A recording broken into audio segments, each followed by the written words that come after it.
सेवकाचं मन शांत केलं महाराज, सांत्वन केलं. आणि सांत्वन केल्यानंतर पहिल्या तीराला जात असताना प्रभू रामचंद्राचं मुख पुन्हा पुन्हा हा या ठिकाणी सुमंत न्याहाळू लागलेला आहे.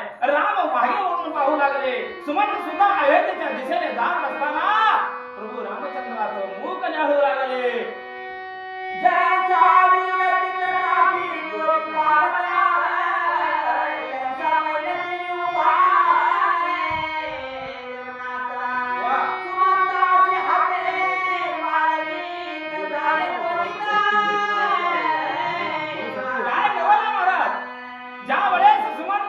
पुन्हा पुन्हा प्रभू रामचंद्राचं मुख न्याहाळू लागलं. त्यावेळेस प्रभू रामचंद्राने सांगितलं, सुमंता, अरे वेळ लावू नकोस. अगदीच घटना मला अयोध्येच्या ठिकाणी घडल. माझी आज्ञा म्हणून तू ताबडतोब मला अयोध्येला जा. अशा प्रकारची आज्ञा प्रभू रामचंद्र देऊ लागले.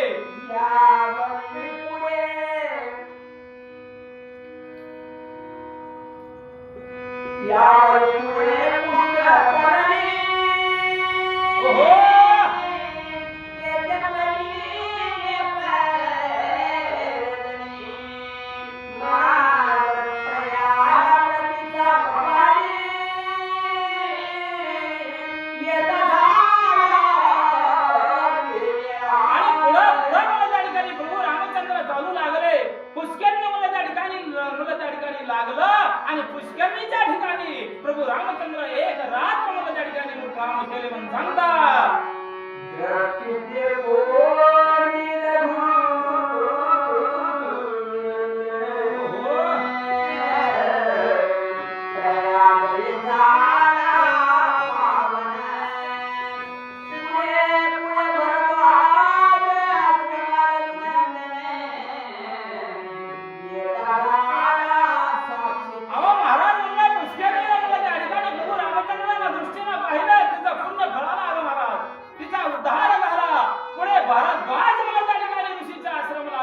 त्यानंतर अगस्त्य मुनी सुद्धा त्या ठिकाणी आहेत म्हणून सांगतात.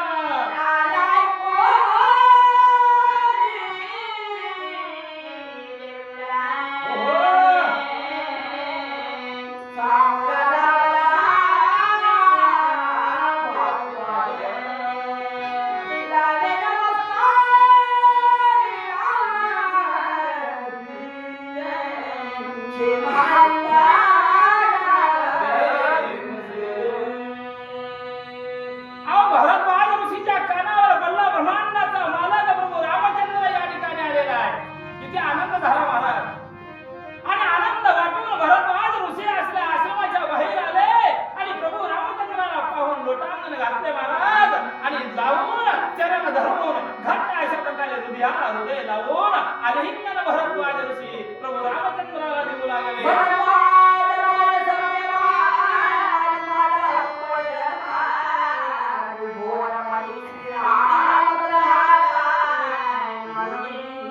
बघा भरद्वाज ऋषी बोलू लागले, रामा रामा, अरे अनंत जन्माचं फळ आज मला प्राप्त झाले.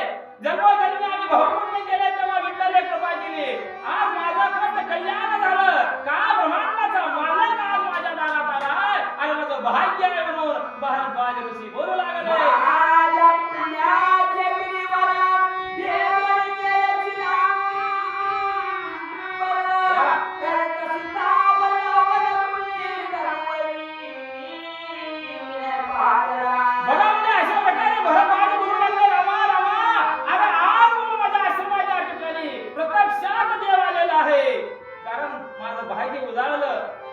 आनंद जन्माचा शीर आज मला गेला.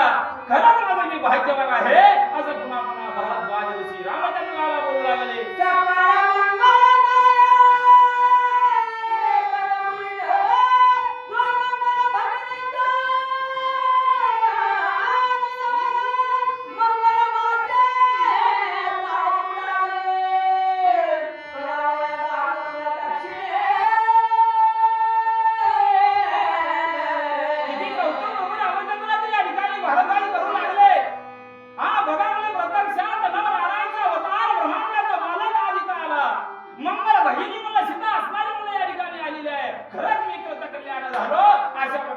कौतुक प्रभू रामचंद्राचं करू लागले.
शाबास.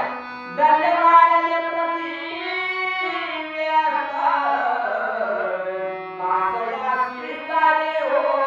हो, किती प्रेम आहे, किती आपुलकी आहे भारद्वाज ऋषीच्या अंतःकरणामध्ये महाराज. प्रभू रामचंद्राला हात जोडून बोलू लागले, रामा रामा रामा रामा रामा. आणि मला माझ्या आश्रमाच्या ठिकाणी असणारे 14 वर्ष वनवास या ठिकाणी राहावं, तुझ्या सानिध्यामध्ये मी राहावं आणि माझ्या सानिध्यामध्ये तुम्ही राहावं. कारण दंडकारण्याचा हा तुझा असणारा अरण्य आहे आणि तू लांब जाण्याची गरज नाही. अशा प्रकारची विनंती भारद्वाज ऋषी प्रभू रामचंद्राला करू लागले.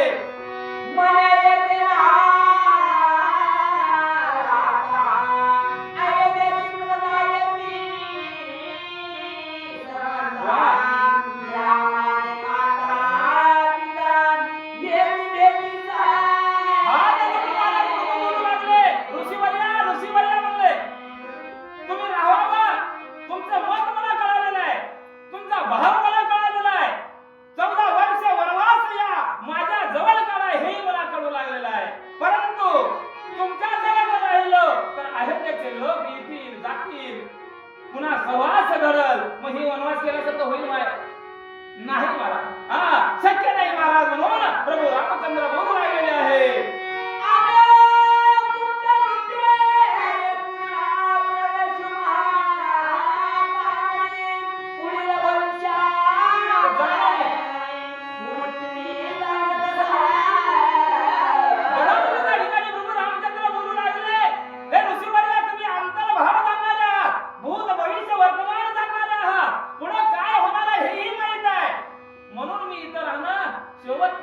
मी इथं राहणं बरं वाटत नाही. मी इथून जवळपास असणारं दंडकारण्य आहे, त्या दंडकारण्याच्या ठिकाणी माझा वनवास भोगतो असं स्पष्ट मत प्रभू रामचंद्र भारद्वाज ऋषीला बोलू लागलेले आहे.